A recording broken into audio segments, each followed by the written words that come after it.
হুগলিতে এবার ফুটবে পদ্ম, ডুববে ঘাসফুল। রাজনৈতিক মহলের ধারণা, এবারের নির্বাচনে হুগলি জেলায় যথেষ্ট চাপে রয়েছে তৃণমূল কংগ্রেস।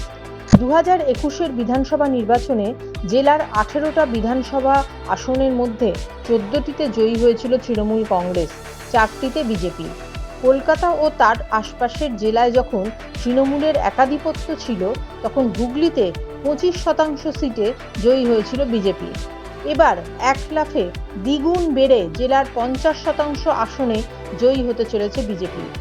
গোষ্ঠীদ্বন্দ্বে জর্জরিত হুগলি জেলায় এবার গতবারের 14টি জয়ী আসনের মধ্যে 6টিতেই প্রার্থী বদল করে দিয়েছেন তৃণমূলের সর্বোচ্চ নেতৃত্ব। উত্তরপাড়ায় কাঞ্চন মল্লিককে সরিয়ে কল্যাণ বন্দ্যোপাধ্যায়ের পুত্র শীর্ষণ্য বন্দ্যোপাধ্যায়কে প্রার্থী করা হয়েছে। শ্রীরামপুর, চুঁচুড়া ও বলাগড়েও প্রার্থী বদল করা হয়েছে।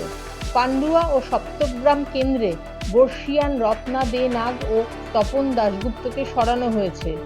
যে 6টি আসনে প্রার্থী বদল হয়েছে, তার মধ্যে 5টিতেই জয়ী হতে পারেন বিজেপি প্রার্থীরা। পুরসুরা, আরামবাগ, গোঘাট, খানাকুল ছাড়াও বিজেপি জিততে পারে বলাগড়, সপ্তগ্রাম, পান্ডুয়া ও চুঁচুড়া। সুতোয় ঝুলছে শ্রীরামপুরও। সব মিলিয়ে এবার হুগলিতে চমকে দেওয়ার মতো ফল করতে পারে বিজেপি।